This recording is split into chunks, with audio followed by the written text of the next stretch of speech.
Well, those are the stories we've been tracking for you in the last 24 hours, which will form part of the conversation for the show and the rest of the day. Now, Bukola joins me to bring us some of the things you've been talking about on X. Bukola. Yes, indeed. Hello again, Jeffrey. Nigerians are saying quite a lot, but top on the list is the Rivers political crisis, and Nigerians are reacting to the directive by the governor to order an audit of the accounts of the immediate past local government chairman in Rivers State, and those comments are quite interesting.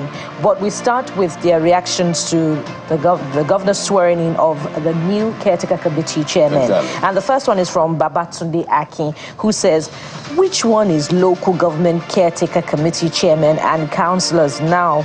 When are you going to conduct elections into those council areas now? All right, PH Chief _ Pekin says, congratulations to all the newly sworn in caretaker chairman. It's a straight swan for that one. Well, and this one is from Afiz Sulaiman, who says, that is why the local government can never be autonomous. Of course, when you check the trajectory of the elections into local government offices, even in Rivers State, not to talk of other parts of the country, it's the same pattern of court cases, lack of conduct of elections for years, and then conduct of elections months to the end of the tenure of the executive in power. So that's the story of local government administration. All we know by the 1999 Constitution, there's nothing like caretaker committee. But the state gives the lawmakers the power to make laws. And so we have those legislation, which is a bone of contention now. And well, those are the things we'll talk about. But let's read your thoughts. Niger Town Hall is the governor. Failure to do the needful will get him into more problems. I initially thought he would give into the pressure, but now he's beginning to gain strength and courage. Good for him. Well, that's debatable. This one is from Chini Nedum, who says, what Fubara is doing is against the law. They have both messed up the political terrain of Rivers State. Tenure elongation and caretaker leadership are unconstitutional. Nigeria has become the theater of the absurd. Okay, so those are the arguments. I think the Constitution, I'm happy that there's a process to amend the Constitution.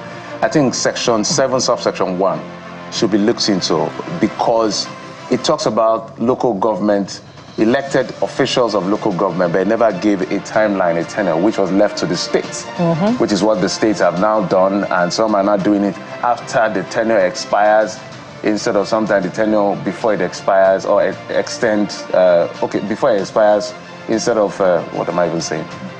Instead of it to happen before it expires, it happens after their tenure expires. So is that argument back and forth? And that gap has been left to the mischief of the executives with so many interpretations given by the myriad of legislations from state assemblies. Well, if we're going to have an amendment, we also need a harmonization of that piece of legislation across board in all the 36 states of the Federation. The lawyers will join us to explain all of that. Okay, Fubara also does the audit of LG accounts in Rivers State. So that is one of his marching orders, given the fact, I guess because of how things played out. He wants all the accounts of the 23 local government areas in Rivers State to be audited by the Auditor General of the state. So, Mr. Priest, you say that's the idea. Keep them under pressure, probe them, invite EFCC to do their job. Meanwhile, any of them that refuses to vacate office, charge him for treason against the state. And Kinsley says that's the way to go. Audit the account thoroughly, and that's it. And if anyone is found to have stolen, misappropriated, or sent money to the Obiakpo Hitler, he or she should be tried and jailed promptly. Well, Divine says, Omo, these guys are in for the big ride. Similarly, Fubara, you are on track, sir. Audit them or make them account for any form of misappropriation. Okay, this next one is on another talking point, and it's about the new national anthem. That comment from the Senate President that the new national anthem will build patriotism, resolve insecurity. Well, to put it in proper context, he said, had Nigeria not reverted, not ended the regime of the old new national anthem, that would not have experienced banditry, if you heard him correctly. And this first talking point is from Arakunrin Olabisi, who says, well, if taken seriously, it will indeed unite us together. We used to love our country and showed it in our dealings. Yes, we can start it in the new Nigeria of our dreams. from the new national anthem. We can do it, we could have done it even with the old national anthem. Oluwaseun says, point of correction, Mr. Senate President, no national anthem has ever curbed insecurity or built patriotism anywhere in the world. Justice, equity, and fairness do. In a nation where those things are lacking, insecurity will prevail and citizens will not be patriotic. Well, up to the next talking point, Jeffrey, and this one is on the federal government signing of an MOU with Sarah to enhance human space capabilities, to send Nigerians to space in simple language. And the first talking point is from Heavenbound, who says, that will be good. We need collaboration to achieve this. Which nation are we collaborating with? Okay. It's a good thing we're going to space. Anyway, some people will say, well, let's see how that benefits all of us.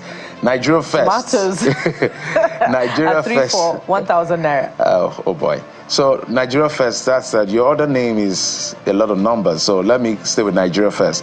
Instead of spending money on sending a Nigerian to space, the money should be invested in building a rocket launch since Proforce is starting to produce satellites. So those are the thoughts you've been sharing on X, and of course, keep them coming. Remember, we also have a WhatsApp number.